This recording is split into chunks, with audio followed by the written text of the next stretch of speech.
Good evening and welcome. Thank you all for joining us tonight. We are in a different location. We are at Come As You Are Community Church, but the location does not change the message. Adams Township Trustee's Office is excited to bring you once again the first class seat, a father conversation. We all know that Father's Day is coming, and we want to begin just having the conversation, the dialogue on what that looks like for men and families in our community. So tonight we have Pastor Anthony Payton, who will be guiding the conversation for us. This is a first for me, so I'm going to take my first class seat down there and enjoy the conversation for today. We will at some point have some Q&A, so please get your questions ready. If you are here, we have a live audience tonight. So if you are here in our live audience, we want you to please let me know when I come around, and we will screen questions and ask them to our participants. So none other than our first class seat panel. Give them a hand.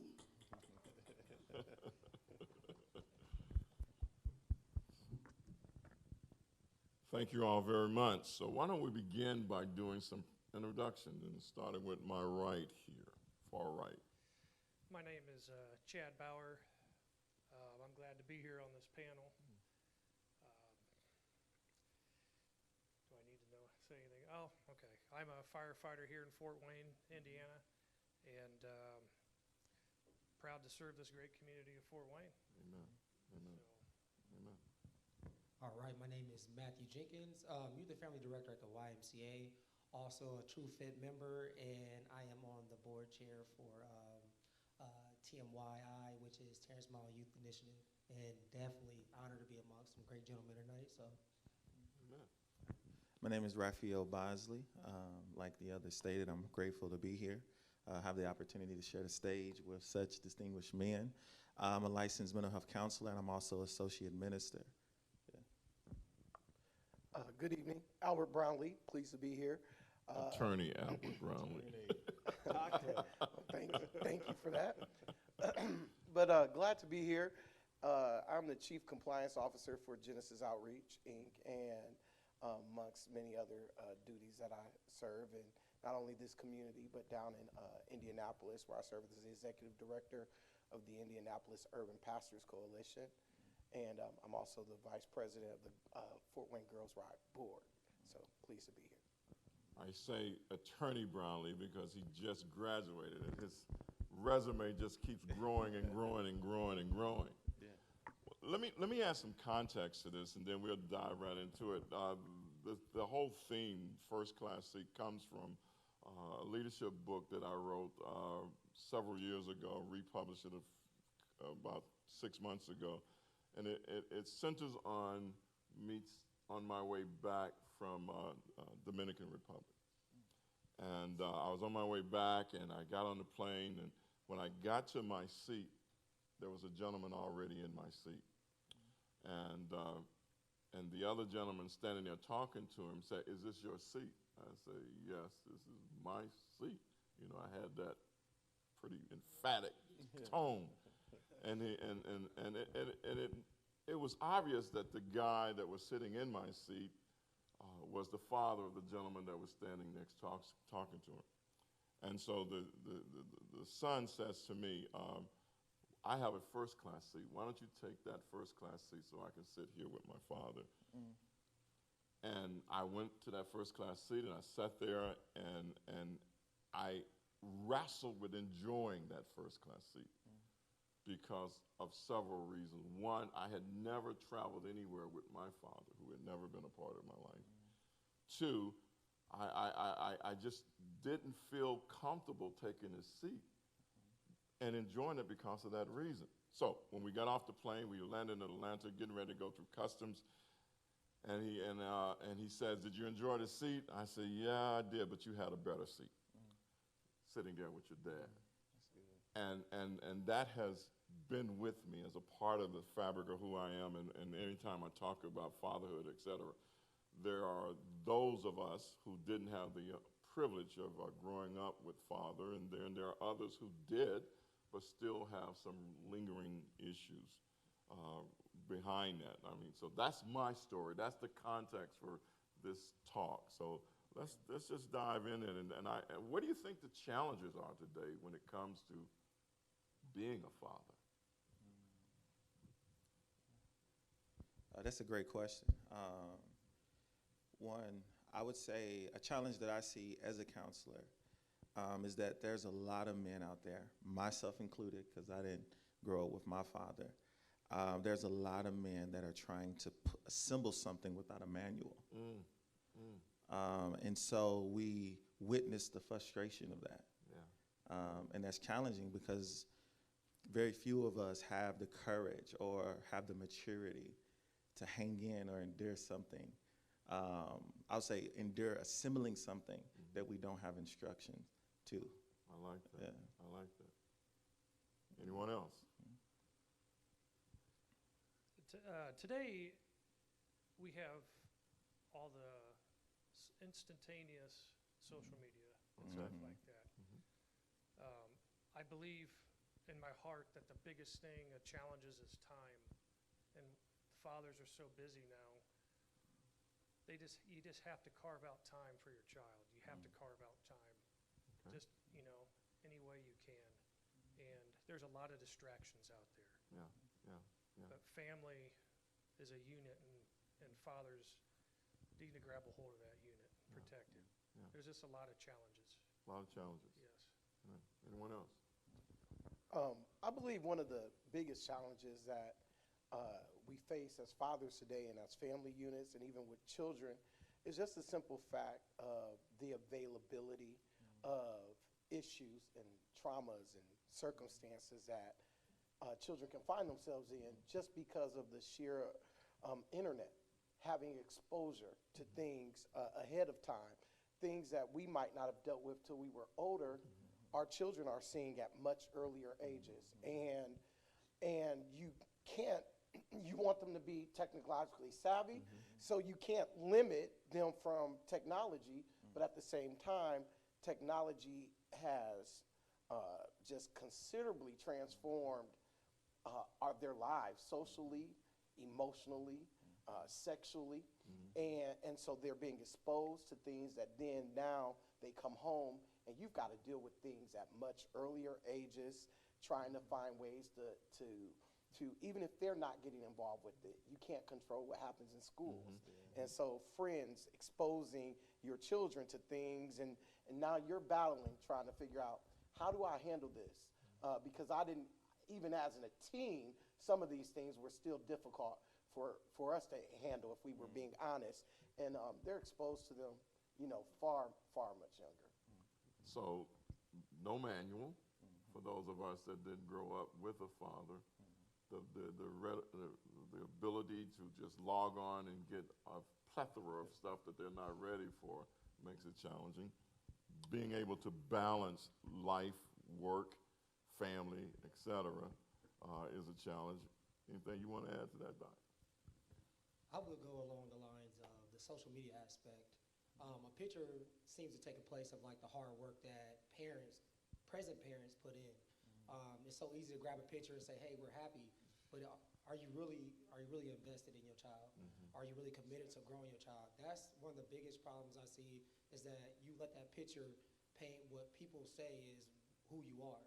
But the real work comes when the social media is put away, when people aren't watching, and people don't know how to tap into that side, how to be vulnerable for your son that's only 5 years old, that's crying about something that your daddy would never let you cry about. It's those problems where you don't allow yourself to be intimate with your son because you don't know how to separate your childhood from your son's childhood. So I think that's a big problem as well, if I were to speak on that. That's good. Divorcing yourself from your own trauma, a bad or no father, or wrong information about what fatherhood is, is major. How do you suggest, let's lean into that. How do you suggest we tackle that? As men, we don't communicate. We don't communicate as a whole. I see the YMCA groups. There's a ladies group for this. There's a women's group for that. There's a mothers do this. Where y'all at, dads? That's the good question. Like, where are we? Yeah.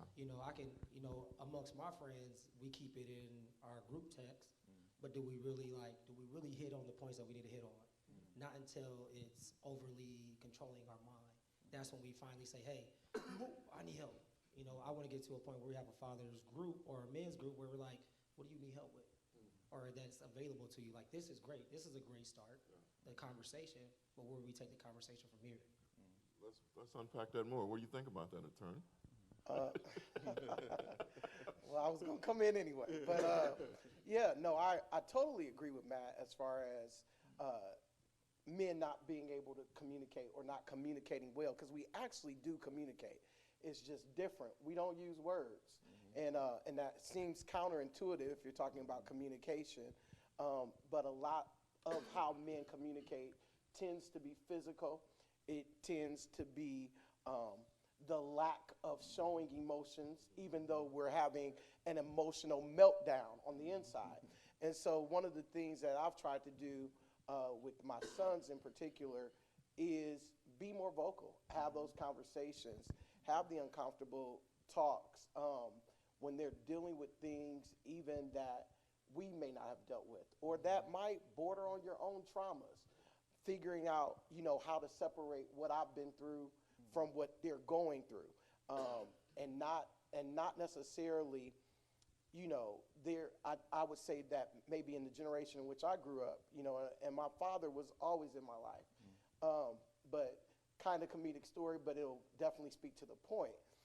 I got married 2 weeks before my 30th birthday, and literally a few hours before the rehearsal that evening on that Friday, my dad's like, let's go to lunch.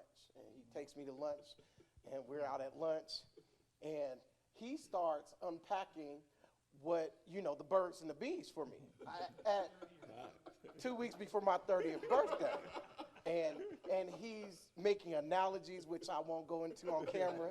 I will tell y'all off camera, because it was absolutely hilarious. But it was hilarious for two reasons. One, because he really was attempting to share information he thought I needed as someone who was about to become a husband.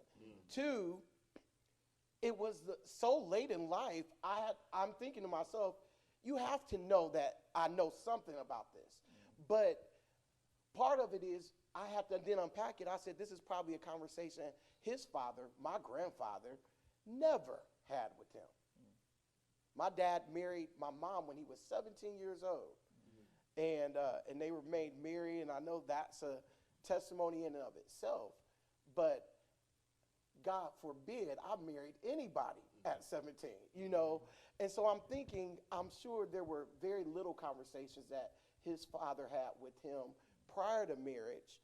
And so now he's got a son who he's just realizing, I'll never talk to him about this, and he's getting married tomorrow. We need to have this talk. And so to Matt's point, communication is especially, probably even more so, I could say, from the Black community. And when it comes to men communicating, it's been off guards for generations. So we're just now at the point where we see Black male therapists telling us it's okay to talk. Yeah, I think it's twofold. I think that we're not vocal, as you said. We don't talk. We're not verbal. But also the level of vulnerability. We're not vulnerable. You know, I mean, we don't sit down and just keep it 100 with the kids about where we've been, what we've done, the mistakes we made, why we act the way we act, and all. Fill in the blanks for them. So they are left to their own intuition to try to glean why we are. I mean, you remind me of a story. When my son was 7, because I didn't have a relationship with my dad, I certainly didn't want him to be like my dad. So I put him in the car. I drove all the way to Hattiesburg, Mississippi from Fort Wayne, Indiana, about 12 hours. I got there, I knocked on the door where I know my dad lived. My dad never lived anywhere but with Mama, his Mama. You know, he never owned anything. He never left Mama's house. Severe alcoholic, etc. So he comes to the door. He's already lost a leg due to drinking and diabetes, etc. He comes to the door, and he has this big grin on his face. Hi, son. And I said, just a minute. I point to my son. I said, Zachary, this is your biological grandfather. It's my dad. You don't want to be like him. I took my son. We got back in the car and drove all the way back to Fort Wayne, Indiana. Wow. And I unpacked that all with him the whole trip back, what he didn't do, how it turned out, etc. Now, fast forward. My dad, when he passed away, the other siblings, he had one child by my mama, and he had others throughout the community. They called and said, well, your dad has died. We want to know if you're coming. I said, what y'all calling me for? That trauma was still there. That pain was still there. That, I didn't want to have anything to deal with that, to do with that. And so my wife says to me, she said, you need to deal with that. You got to deal with that. If you don't deal with that, you're not going to be able to move forward. She said, I told her, I said, if I go there, I spend more money in gas, and he gave me my entire life. I'm not going there. And she said, you need to go there. So finally, she won the argument between her and God. I lost. I got in the car. I drove all the way there. And when I got there, they was taking up money to bury. So I had to money for burial, money for the clothes they were going to be buried in, the entire outfit. And then they didn't have anyone to preach it. So they asked me to preach it. Now you let that marinate for a moment. Man. What do I say about someone that I literally don't really know? I know nothing about it. So I boilerplate sermon, did it, got in the car and came on back.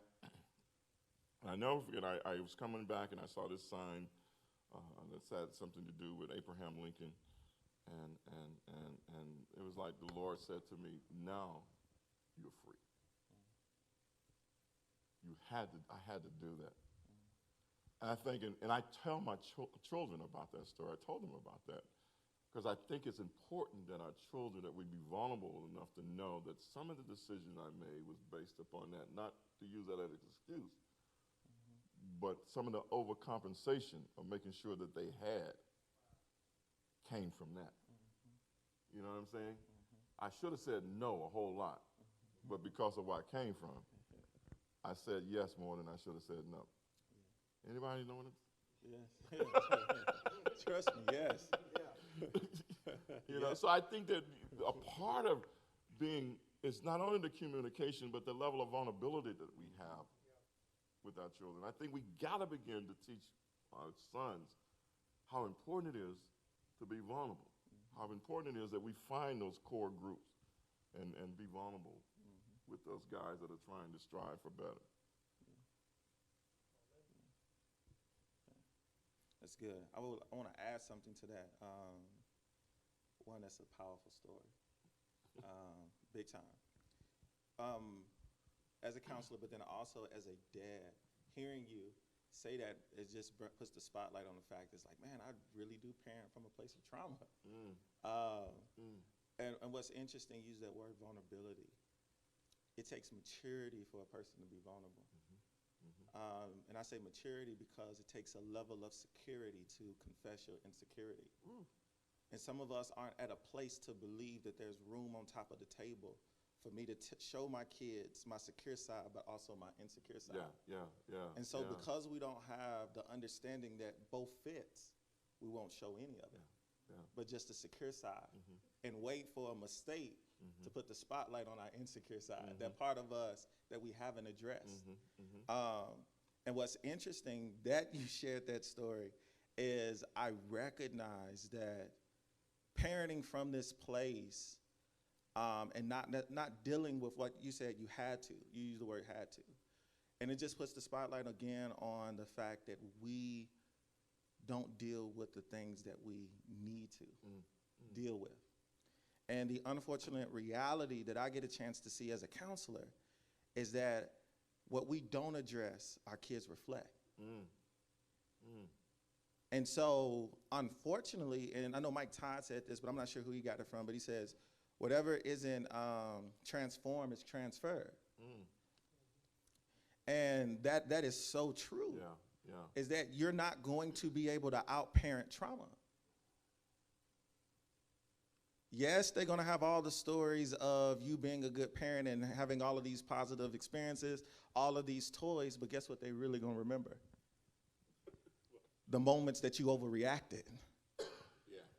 Does it make sense? Yeah, that makes a whole lot of sense. Yeah, and so hearing that, it just kind of just made me say, ouch. Yeah. Big time that, man, even though I'm up here, it's like, man, I got some work to do. So thank you for sharing that story. Yeah, big time. That's that communication I was just talking about. Yeah, literally. Yeah. Already? Yeah, like, man. Yeah. You know, I think that those, you're right, but Yeah. that is not birthed out of a vacuum, though. Maturity comes with pushing yourself, Man. knowing that you have to change for the next generation. You got to grow yourself. You have to grow for the sake of your legacy that's in the face and lives of your children, your children's children's children. I remember Sandy and I, we were, it was about three years in, and I said, this ain't gonna work. I had no script. I had no blueprint. I had no script. I said, this ain't gonna work. You know, and we were living in a 3,000 apartment. And the 4th bedroom was my study. And I had 6-foot bookshelves all around the walls of that extra bedroom. I told her, I said, you can have everything in here. I'm just gonna take my books. So at the time, you know, you could go to the grocery store and still get boxes. So I go to Kroger's, Southgate, and I'm getting all the boxes and I'm bringing them back to pack my books. I'm like, Paul, all I want is my scrolls. and I started packing all these books, and I got tired. And I said, I can't go nowhere. I can't do this. And at that moment, I got on my knees in that space, and I said, you know, God, I don't know nothing about being a husband. I don't know nothing about being a father. You're going to have to teach me this. I don't have anything to go on, you know. And I got up. Now, it took me months to put them books back on the shelves. But I made a decision then that I was going to learn how to be a father and how to be a husband. So I just consumed everything that I could. If there was a book out, I read it. If there was a video series out, I listened to it. I watched it, etc. Because I wanted to be better than when I came from. And I knew that it wasn't the issue of Sandy. It was my own issues, you know, that was leading to that. So I think that growth comes from that. Now, I've been fortunate. I've had in my life older guys that have constantly said, they're not impressed with what I got on the wall. They're not impressed with no plaques, none of that. They always ask me, how your wife? How your children? How's your relationship with them? Because that accountability is important. And we're still learning. We are. Yeah. I think to that point, you know, you have to be willing to change. Yeah. You have to be willing to, you know, Michael Jackson made that song years ago called Man in the Mirror. Yeah. You have to be willing to look in the mirror with truth, not with what you want to see, but being able to be honest with oneself and say, this is who I am. This is where I struggle. This is where I need to be better. This is what I do pretty well, and I probably don't even need to focus on that area right now. But this area over here, I've not addressed. And when you do that, when a person, picking up from the statement you made, when you become truly transformed, then you're able to also help others around you transform. It requires transparency. It requires honesty, that vulnerability. And the problem with a lot of men, why we can't be transparent, why we can't be vulnerable, is because we've never been allowed to. Men have traditionally been told, you know, we've associated all kind of negative connotations, most namely gay, faggot, you know, sweet. If you're emotional, if these are things, especially again, in our community as black men, I can speak to that. I don't know if you all have that in the white community, but growing up in a black community, there are things that are definitely gender ascribed by male and female. And showing emotions for men is not one of them, you know? And so you learn that. And so if you're not trying to identify that way, you run from everything that looks like that. And then it only infiltrates your relationship with your wives, your spouse, girlfriend, whatever you have, your children. You can be the greatest provider. And a lot of men, even some of my close friends that, you know, we work and we sharpen one another. But one of my close male friends said, I'm better. You all have made me and another friend, David Rowan. He said to us, he said, the two of you have made me a better husband, being around you, being able, I aspire to do different things than I did before. Now, we also are vulnerable. We get together and say, here's where I'm falling short. And that just doesn't happen enough. It happens sometimes, but it is not the norm, and we need to make it the norm. I like calling that radical honesty. We have to first be honest with ourselves when we look at the man in the mirror and see our faults and go from there. And I do believe we need to, our good friends, like if we're best friends, we need to hold each other accountable. If we see something that's not right, or we should be able to say something and be honest with it. But holding each other accountable, and we're learning as we go. Dr. Dobson has good books about parenting. But again, I was like where you were at. I was like scratching my head. What do I do? My little son's going like this all day long. What do you do with that? Yeah, I think we have to be honest with ourselves about it. I know for me, and this is not putting any unnecessary weight on my dad, biological dad, but because I made those decisions. But I know when the script flipped for me. I know when I made a decision, okay, I'm going to go and live this life on the street. I'm going to commit everything I can to that, because he don't want me. He ain't got no. I was 13, standing in front of my grandmother's picket fence. He had said it was on a Friday. He had told my grandmother he was coming to pick me up. He had always said he was going to come by and get us. Now, he had to walk past my grandmother's house to get to his mama's house. And he walked by and went to his mama. This day, he didn't walk by. My grandmother said, you're going to have to come in the house. He's not coming. And I stood there, I said, and tears in my eyes, I said, I'm not crying over nobody and nothing no more. And that was it. That kid that was crying there said, hey, over a decade later, I still hadn't cried over nobody. You know, it wasn't until I came to a saving knowledge of Jesus Christ. I'm sitting on the steps wondering, how did it go wrong? What happened here? And I was brought back to that boy standing there making the decision. So how do we help guys get through the trauma of their own pain to become better fathers? That's a great question. I really do believe you guys provided the steps already, in the sense of just communicating and how you guys explain what communication looks like, because most of us don't know the difference between communicating and reporting. And communicating, the difference, reporting is just me shouting out the status of what I'm feeling, like what's going on, versus communicating is me actually doing the work, going the back and forth, the dialogue.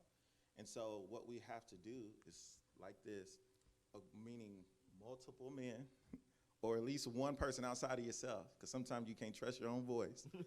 But talk to someone. I personally say, if it's someone that's in my seat where I didn't grow up without a father, you have, how can I say this?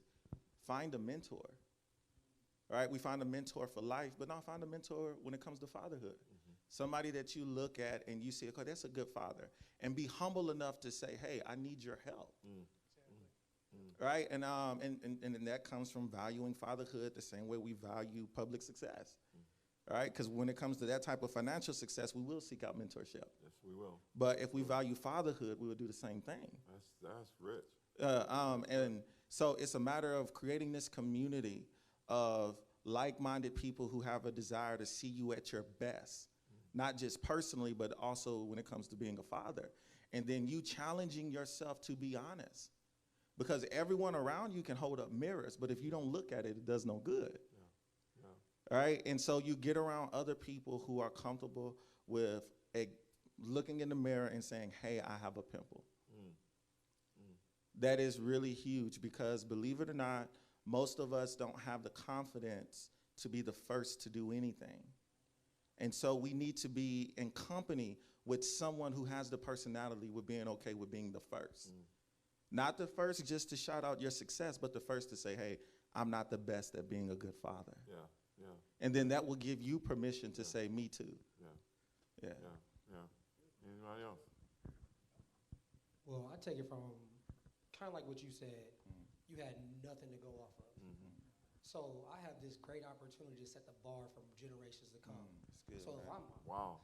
I'm here, I expect my son. It might not happen that way, but at least I know I set it here. Yeah. And if he can take it from here and grow it to here, I know we're good for generations to come. I'm not looking at MJ. good. I'm looking at his babies and his babies and his babies. Wow. I'm looking at. That's good, I'm man. looking at it like I have this. This is really an honor because though I don't even know my dad, you know, I saw him once and he was just quiet. All right, cool, bye. I understood that. This is who you are. We had that realization, but now I got a chance to be like, hold on, he didn't set the tone for the family. Guess what?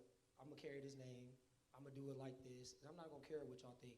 Oh, Matt kissed his son. Heck, yeah, I kissed my son. I love my baby. Yeah. Matt shows up for him every day. Matt does doctor's appointments. Yeah. Matt takes him to every visit. Yes, I take pride in it because guess what? No matter what goes on in these kids' life, I got to make sure he understands. You have to carry that torch. You have to understand that if you don't have them, if that mother doesn't show up for you or your kids, you have to hold that. And just like you said, being vulnerable. Yeah. One of the things I struggle with is like what people think. You know, foster care has always been about what people think. My story comes from I went to school. I didn't have the best clothes. People thought negative about me. He poor. He. Once they found out I was in foster care, they were like, he don't have a family. You know. But at the end of the day, I had to stop learning. Like, dude, be you. I talked about this to my kids in TMYI. Is be you. Because you get so caught up in being somebody else, it's gonna take you places you don't need to go. Yeah. Yeah. But when you really be who you are, the value, the things that come with you, come with being you, those are the things that you're gonna prosper in. And at the end of the day, man, I just, you know, I'll say over the last 2 years, I understood what it was to be fully me, fully what I love. I love loving on my kid. I love having movie night. I love saying, bar is cool, but this Avatar movie came out, we about to kick it. You know, I love that. And also, I understand what it feels like to be safe. I'm safe in my son's presence. He's safe in my presence. So, you know, just understanding like, Matt, that's good. you carry a lot of weight when you have the honor of setting the tone for what these generations are going to see. My granddaddy ain't do it like that. So what are y'all? What's going on? How did we get here? Because that's not how granddaddy carried the torch. Yeah. So I take that as an honor in my perspective, though. You know, every time I see something that you post with your son, I just thrills me because I think that is a message. And that is a sermon. You know, that somebody else, they won't come to church and get it, but for somebody, that's a sermon. The affection, the love, the care that you show for your son, that's amazing. You know, I would have never known that you were from the foster care system.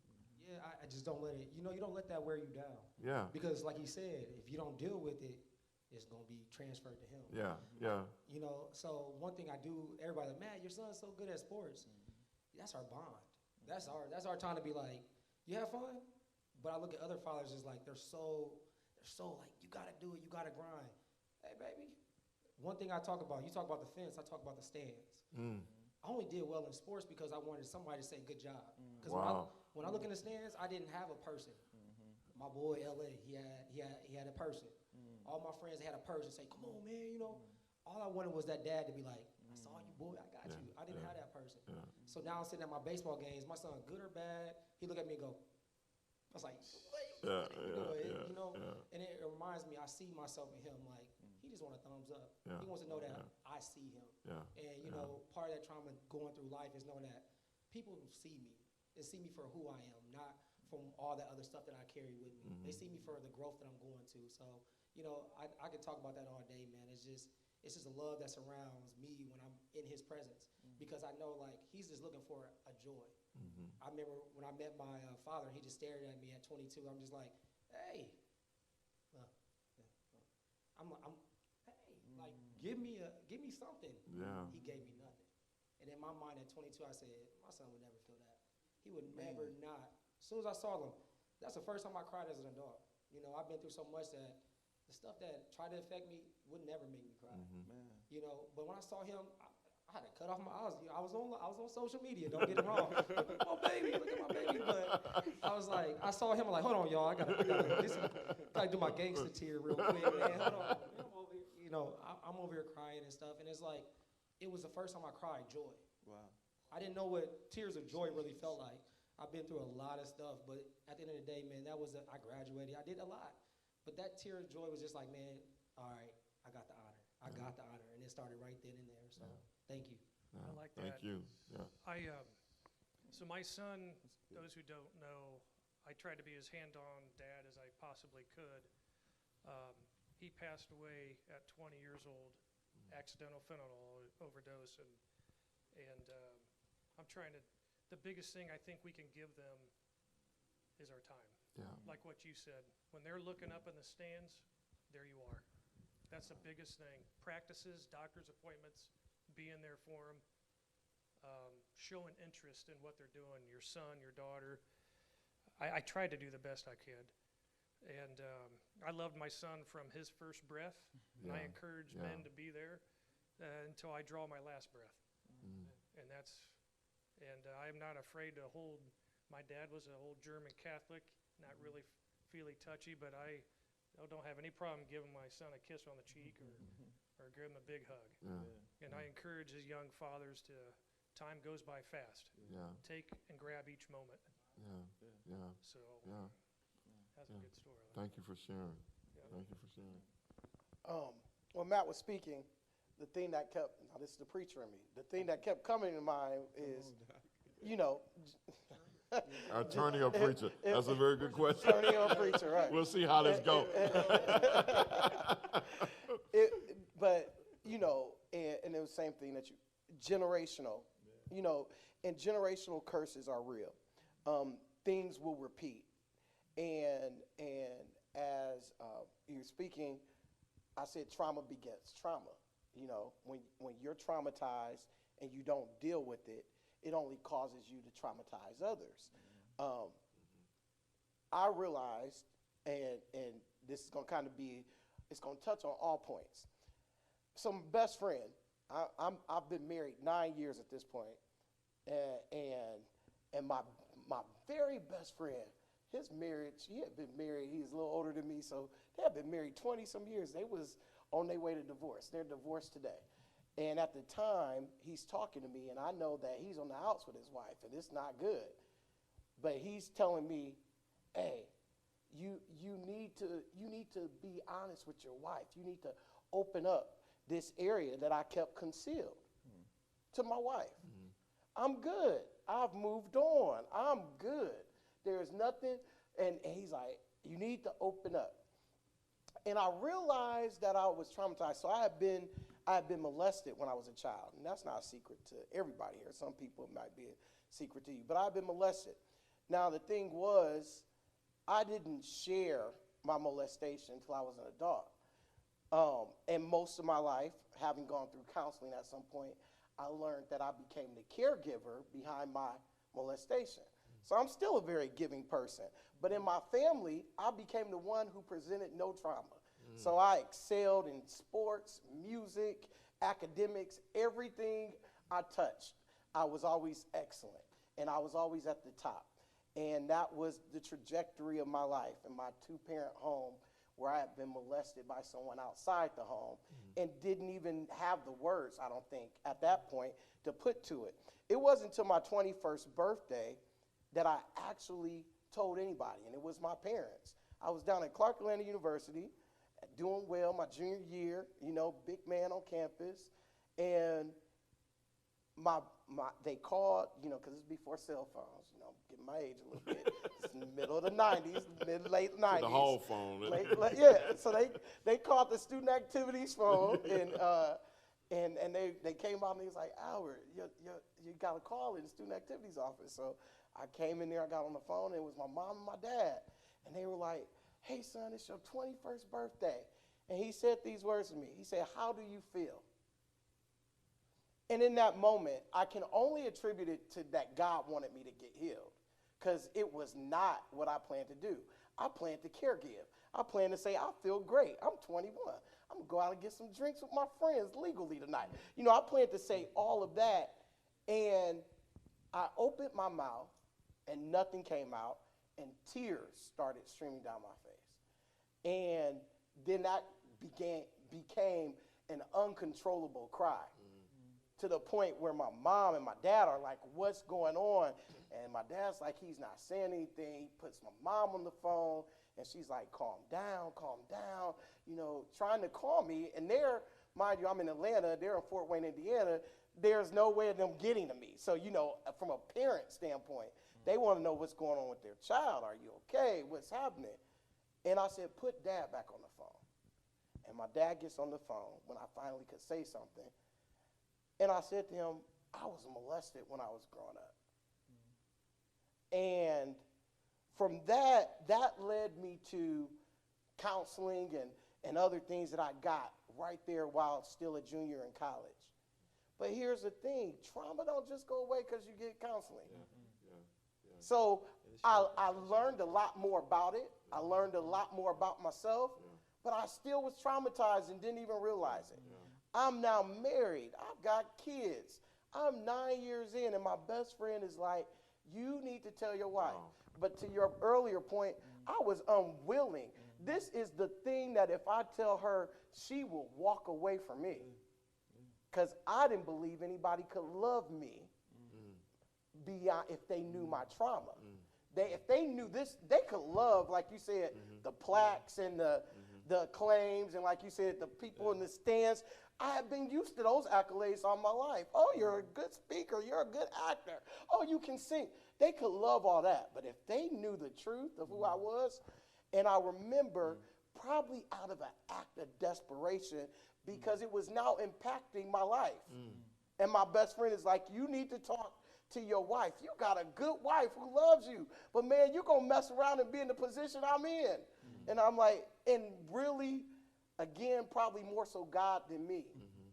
I had a conversation with her one day, sitting in my bedroom on the bed. I said, I need to tell you something. And I began to unpack some things, and I remember her embracing me. And whenever I testify about it, I always say, my wife in that moment, for the first time, I felt what the unconditional love of Christ actually felt like. Because I expected my mama to love me through my trauma. I expected my sisters and my friends. But this is somebody who willingly has come into my life as an adult. They didn't grow up with me. They don't know everything about me. They know what they've known since they've known me. And they're willing to say, I love you just the same. And then that allowed me to see how my trauma was playing out, even in my kids' life. Wow. Because I have been molested, and I'm about to let it go, but to show you how this is working, I'm thinking I'm good. If my sons, and I got 3 boys before I ever had a girl, if they start wrestling, stop wrestling. Wow. I'm affecting how they even now interact in what is okay touches, which is good stuff, and I'm going to make them weird.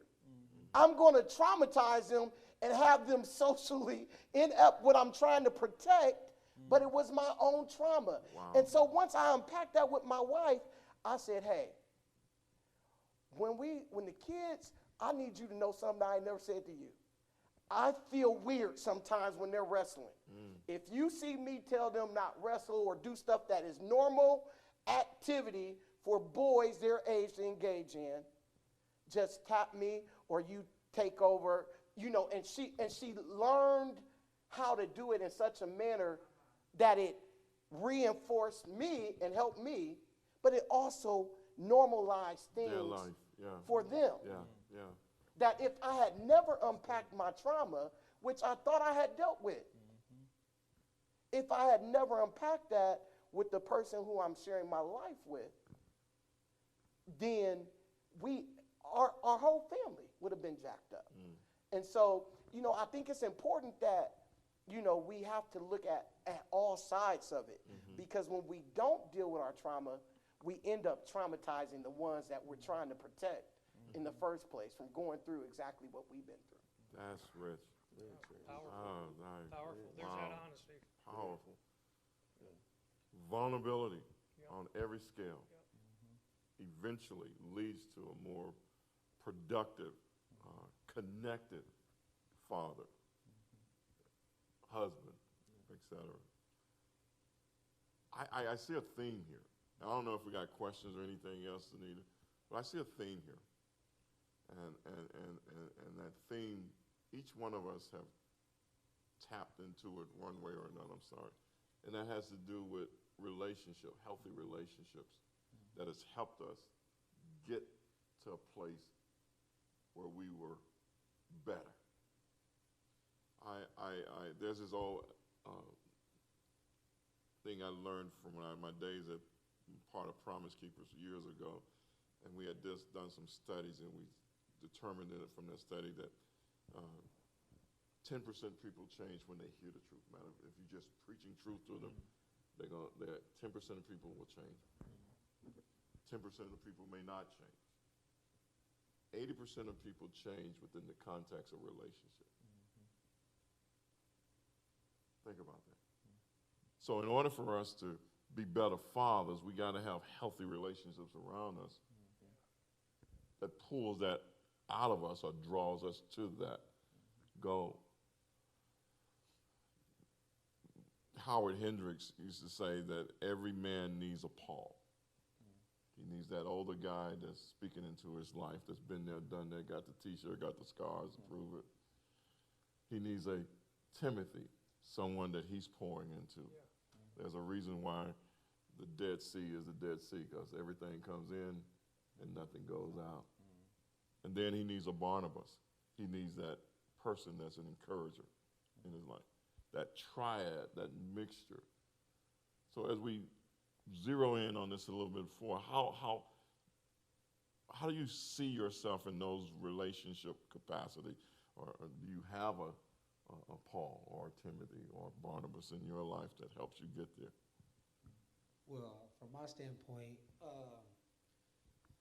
it's the trust. Who am I trust with all this that I'm about to unpack?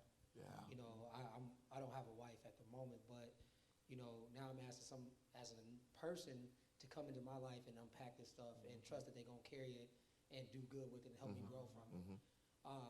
I think that's where I'm at right now in life, just being honest, trying to find that person where I can be like, I can tell you anything. You say, all right, I'm gonna give you knowledge, I'm gonna accept you, and we'll keep it growing. And not a knock on anybody. I really, I found people that have it, but it's just like I just ain't been drawn to that person. And so this is a good question because I think that's part of my next unpacking. Because ultimately, I would ask that guy, how do you get to this stage where you want to be married? How did you find, we call it the zing in camp. How did you find your zing? So my thing is, I'm at that point where I don't want to die alone. I want to share my peace, my unpacking with somebody. And I want to see this little boy see a healthy relationship in the home, and nothing against his mother, because we have a great co-parenting situation where, we treat each other as best friends. His best friends that had a child. And you know what? We don't fight, we don't argue. We had some growth. But all this stuff that I have to ask, I want to understand, what's the next step in being a husband? Because y'all seem like, hey, I'm a husband, I'm a dad. I'm like, well, I'm a dad. I definitely want to be a husband. Wow. But who do I talk to get to that stage? Because, Fresh Prince of Bel-Air, Uncle Phil and all that, that's cool. But I need the real deal. So yeah, that's a great question to ask though, because I think that's where I'm at right now in that transitioning point of understanding I need that that, you know, that older, mature, understanding elevation to elevate me to where I want to go. And the next thing is I want to go to marriage, you know? Anyone else? You got that? You got it, Man, Paul, I'm- Peter, Yeah. no, Barnabas, and Timothy. Yeah, I would say, I would have to say yes and no. Yes, there's people who've made themselves available to be that. Okay. No, in the sense that I have not been mature enough to take advantage of it. Wow. And so now that you put that question out, it's like, I needed to hear that. Yeah. So, yeah, so it's both, but I would have to say no, but it's no because of me, my own doing. Yeah. So thank you for such a question. Because I'm like, thank you. Like, man, I got homework tonight. Yeah. I have not had one stage of my journey since I accepted Christ where God organically did not put someone in my life at that stage to help me get to the next stage. The gentleman that led me to Christ in Mississippi and got me started on a path was a Marine. Very disciplined Marine who loved the Lord and who would come, this is Mississippi, and this was a white guy, he would come across the tracks and sit on my grandmother's porch and we would have Bible study together. When I felt like I was coming to Indiana to go to college, Fort Wayne Bible College, he gave me a bus ticket. He paid for the bus ticket and put me on the bus, and he says to this, he says, Anthony, I'm going to leave you with 3 things you got to watch: gold, girls, and glory. My father never taught me any of that. But this man got me started. He said, hey, never fall in love with glory, where you start reading your own headlines, thinking how good you are.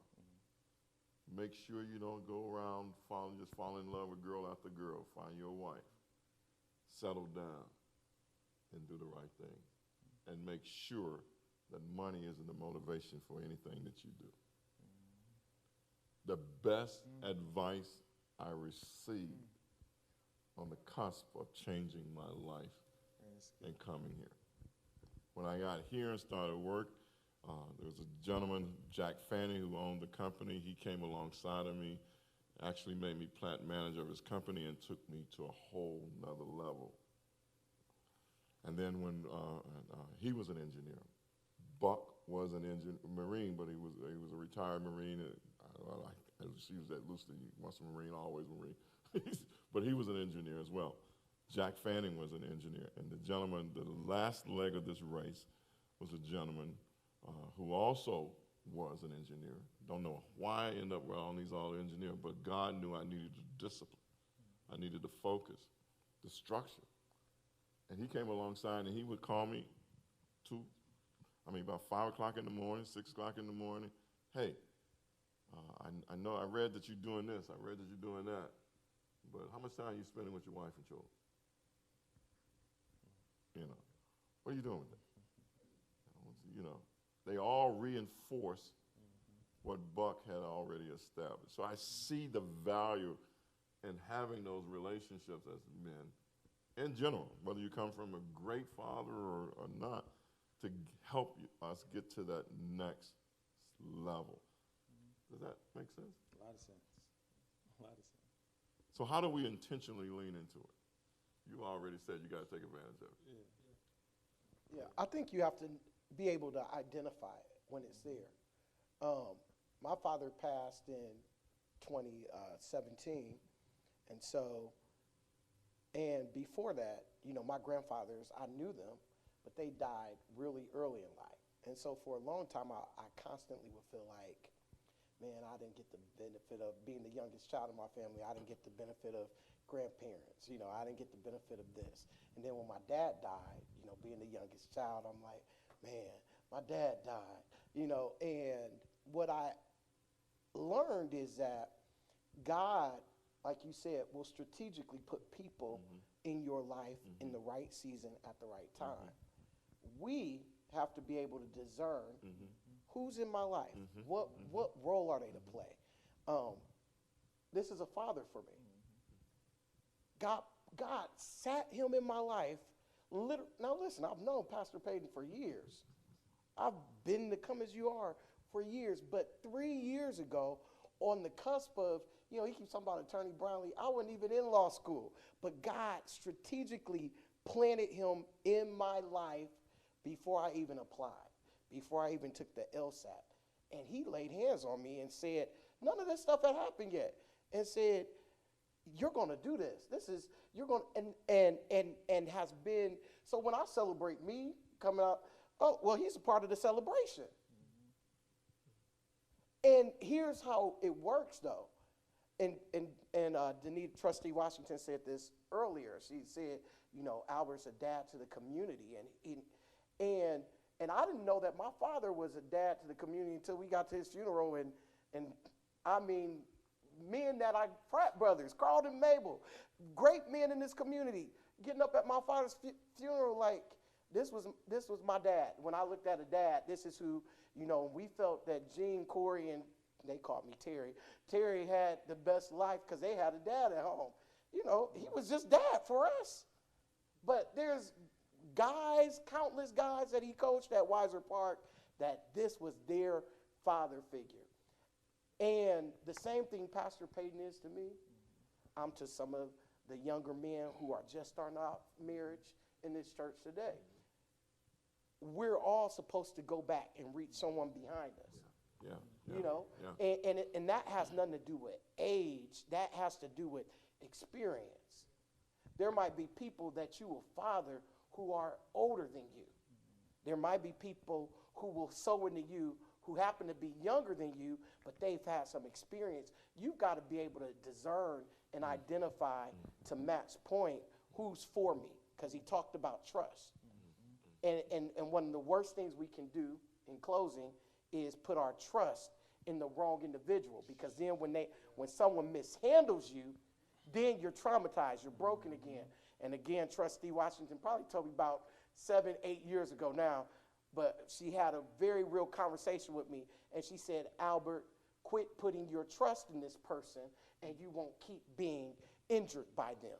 You're the one doing that. And I said, you know what, that makes sense. And the minute I took that advice, that person has no longer injured me ever again in life, because I decided I can stop putting my trust in them and have them misuse me. That's good. That's good, it's powerful. Like Paul, Timothy, and Barnabas, you have to let yourself be vulnerable. And as you said, to trust. So I had a couple of close friends that was, as we used to say, would get in the rabbit hole with me. Yeah. They would get in the foxhole with you. And I stuck with them in a faith group, and they just been there every step of the way. I could call them at any time of the night when I call it the demons are talking to you, and just be radically honest with them. That's about the best way I could say that. Yeah, that's good. We all need people like that. Yeah. Definitely. We have a question? So one of the questions that was sent to me was, you talked a lot about sons, but what is the father figure for a daughter?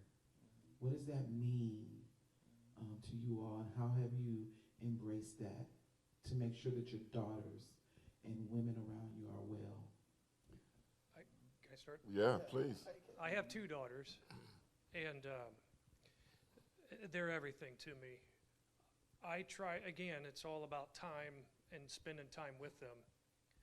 I have a granddaughter too, and I'm not telling you my age, but going to all their events, teaching them, I try to teach them, again, there's no manual, but to be independent.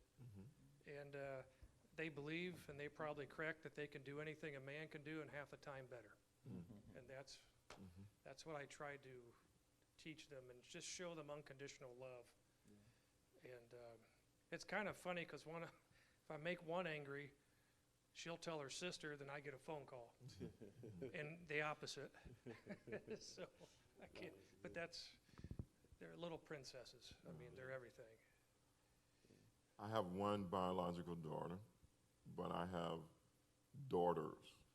I have from Brazil, all over, everywhere I've been, in and out of the country, there's been some young girl who lost her dad at a young age or something, and they are like steel is attracted to a magnet. That's the relationship we have.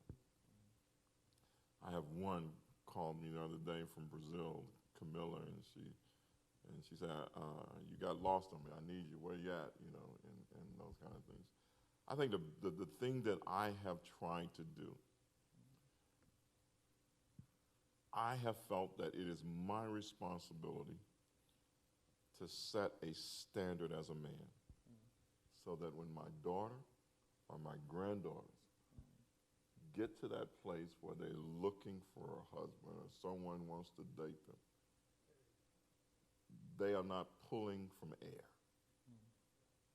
That's good. That's great. I become that model for them, that prototype, if you allow me, and I think that is vital. I think that while we talk a lot about the relationship a man has with his son, and that we should, but I think that relationship the girls have with their daddy biologically, or if that man is a daddy to the community, that he establishes a standard so that she can look and say, "Hey, no, you ain't the one.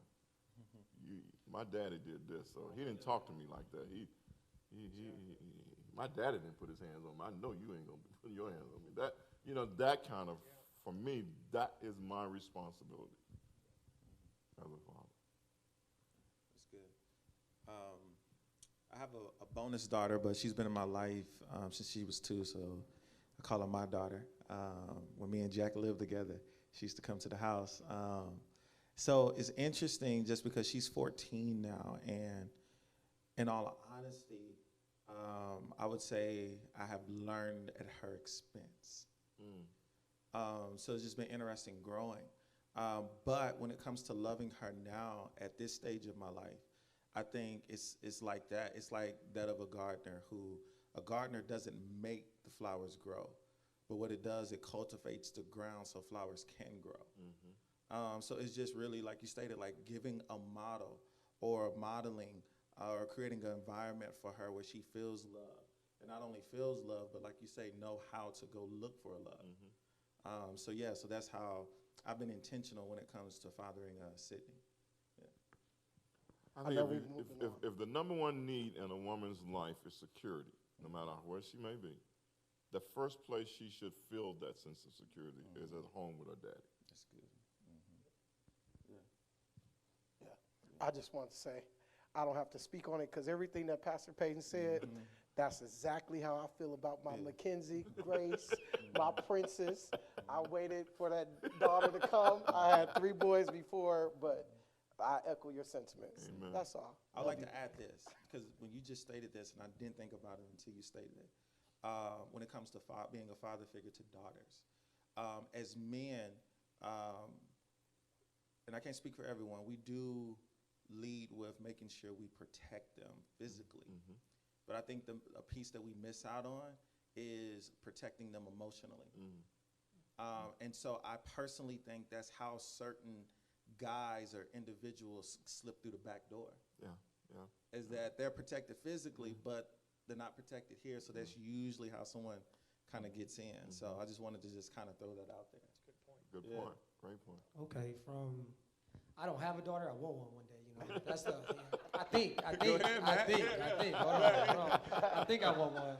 Let's lay hands on him right now. You want one. Prepare to be broke. But, working with the YMCAs and stuff like that for 11 years, like you said, you've embraced relationships.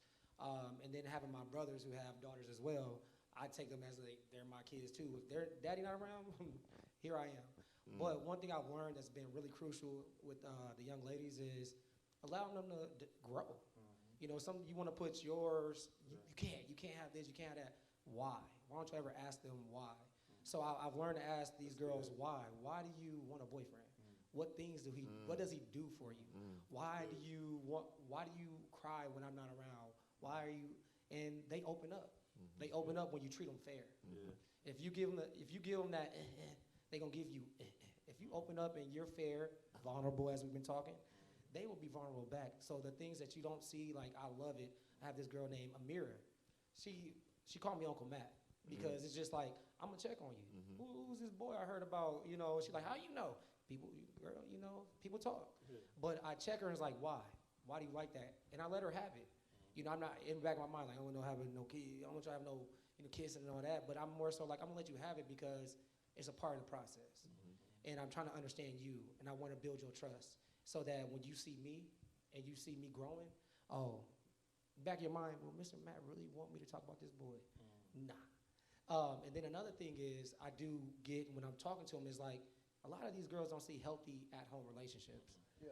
You know, and they come to me, Mr. Matt, like, you're a good dude. Why aren't you married? Well, don't talk about that. But you know, we'll circle back. You know, I ain't found the one. I ain't found my zing, as I said earlier. But I tell them all the time, it's like, you know, we as men that are married to and have people that look at us every day, constantly, and you have a relationship, don't avoid the love in your home. You know, that's one thing they talk about. You know, I'm not married, but that's one thing that these little girls talk about, like, my daddy don't do that. My daddy don't do that. Why? You know, they really are looking up to y'all.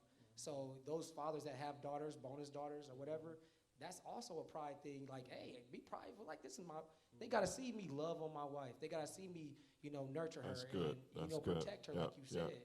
And because when they see that, like you said, they carry that and be like, hey, ain't any old joker going to come over here. And if they do, they might not stay long. So. Amen. Amen.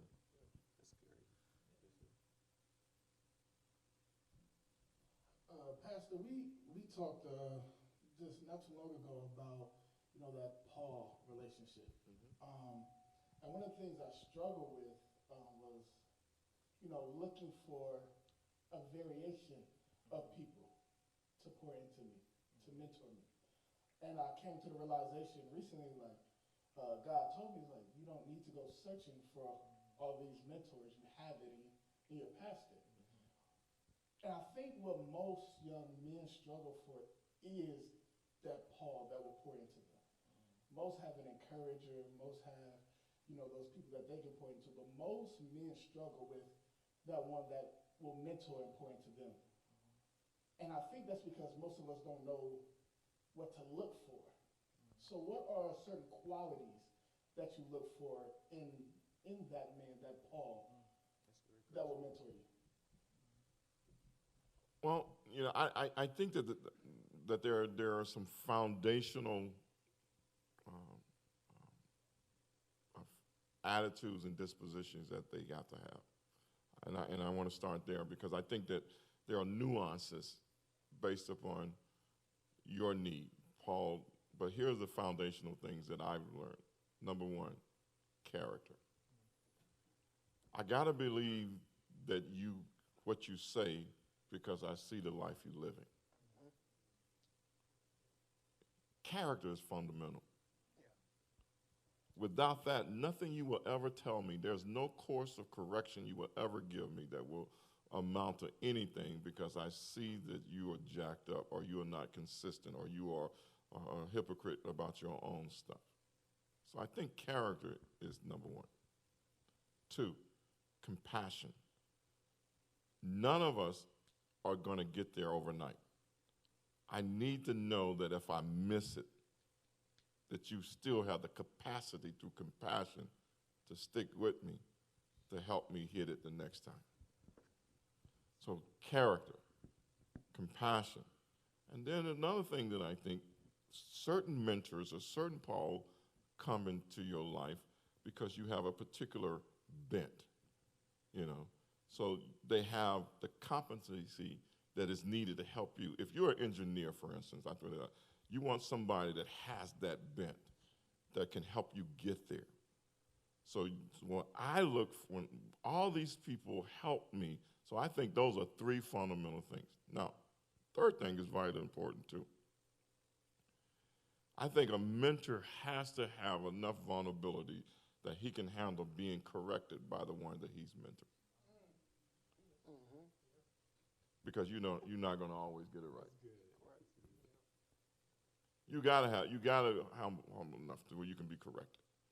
You know, and so if you always right or you always preaching to me, and as though that you came out speaking in tongues and full of the Holy Ghost and you never done anything wrong, no, you're gonna miss it. And you may say something. I said, no, that's not what I meant. Hear me. Those are the key ingredients that I think. Now I have a whole list of them, but though I just give you those from the cuff since you asked me.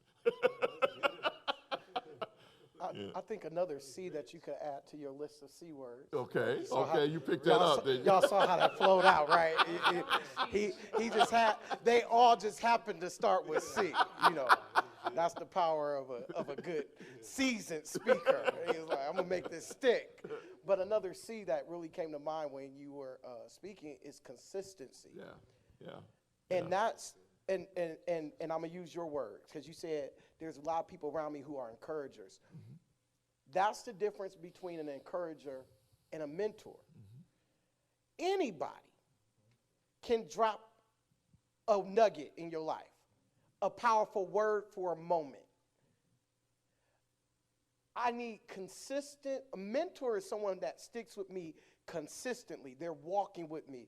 What you talked about, you know, we can assign all kinds of words: mentor, accountability partner, you know, we can assign whatever word, but when you say people who get down in the trenches with you, that's a mentor, a person that you can call at any time, day or night. They're going to answer. They're on vacation. They're going to be like, you know what? I got you, what you need, because they're consistent. So you look for, I think, in addition to everything he said, someone who consistently shows up. Because, see, I don't need you when it's convenient. Another C word that just happened. You know, I'm trying to be like, You just got to build. I don't need you when it's convenient. I need you in the moment. And so that's where the consistency comes in.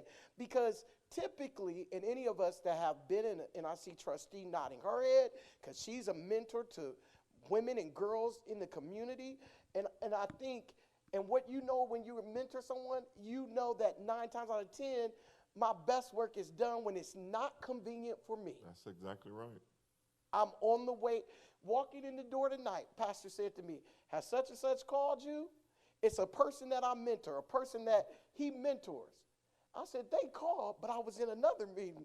He said, you need to talk to them. I ain't going to tell you what it's about, but you need to talk to them, because that's consistent. If I was just an encourager, they wouldn't have reached out to me. They're going to reach out to someone who has shown up that they know. And also consistency in what you tell me, which speaks back to character. You know, some people, they mean the best intentions, but they're giving you bad advice. And so you've got to be able to discern. I was telling a friend of mine driving up here tonight, I said, as a leader, I don't surround myself with people who tell me yes all the time. Amen. That doesn't help me get better as a leader. Amen.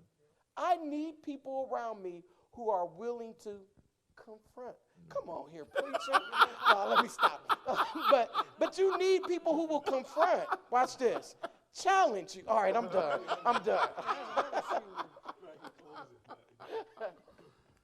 Can I speak to that too? Raphael said, sometimes you gotta look at yourself. So, and like you said, there's another C word coming. I ain't gonna want y'all to be mad, but Bring it. you have to be, y'all ready for this? You have to be committed. Wow. You have to be Wow. truly committed. And I got that Wow. from a guy that tried to pour into me, but now I realize, like, I was not committed. All right. Wow. And I said I was. I said, I'm going to be committed. I'm committed until you ask you to do that thing that really is going to be like, that's going to be the changing factor. Maybe it was more like going to Christ. Maybe it was more like changing the lifestyle. But you just love that lifestyle so much. But you really got to be committed in order to see yourself grow. Because if you don't stick it out to the commitment and be true to that commitment, you're gonna be right back here talking about where do I find a guy that's gonna pour into Yeah, me? And, yeah. you know, yeah, so committed is the other C word. yeah. I don't know. I'm a young guy, but I want to make sure I get this in. You know, when Sandy was, we discovered that Sandy was pregnant with our son. I went to the hospital. I went to the hospital with her. I mean, to the doctor's office with her, and there was this prayer on the wall from General Douglas MacArthur. Have you all read that prayer? Anybody familiar with that prayer? For 36 years, I just told somebody earlier today that was dealing with some son. I said, for 36 years, I prayed this prayer over my son. And I think with some adjustment, it could be easily prayed over his daughter as well. Listen to what he says. He prays, "Build me a son, O Lord, who will be strong enough to know when he is weak and brave enough to know himself when he's afraid. One who will be proud and unbending in honest defeat and humble and gentle in victory. Build me a son whose wishes will not take the place of deeds, a son who will know thee, and that to know himself is the foundation stone of knowledge. Lead him, I pray, not in the path of ease and comfort, but under the stress and spur of difficulties and challenge. Here, let him learn to stand up in the storm. Here, let him learn compassion for those who fail. Build me a son whose heart will be clear, whose goal will be high, a son who will master himself before he seeks to master others." A son who will master himself before he seeks to master others, one who will reach into the future yet never forget the past. A son, and he adds this, after all these things are his, add, I pray, enough of a sense of humor so that he may always be serious yet never take himself too seriously. Give him humility so that he will always remember the simplicity of true greatness, the open mind of true wisdom, and the weakness of true strength. Then I, his father, would dare to whisper, I have not lived in vain. For 36 plus years. That is the prayer I pray. I pray every father with the son should echo those words. What's the title of it? Build me a son.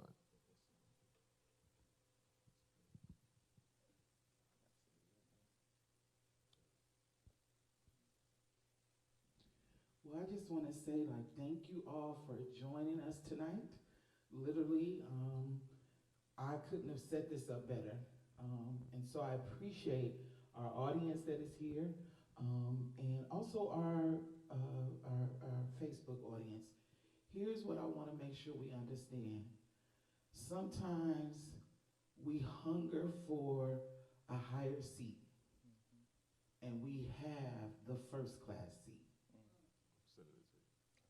We have the first class seat. And I love what Raphael said when he said, if you don't transform it, it will transfer. And so many families in our Adams Township community, that is what we're witnessing. That's what we see. The things that do not get transformed, they don't deal with the truth and heal. It transfers, and we're seeing generations of people come through our doors. And so that's why we do the work that we do. That's why we're being unorthodox in our approach at the Adams Township. That we are not just waiting for you to come to us, but we are looking to work through any avenue, whether it's Facebook Live, going to the parks. We want to be a different township. We want to serve you in such a way that healing, hope, help, and hurts can be changed. So thank you all for joining us tonight. Thank our panelists for being a part of this talk. This is one of many that we will be having in the community. So thank you again. And remember, as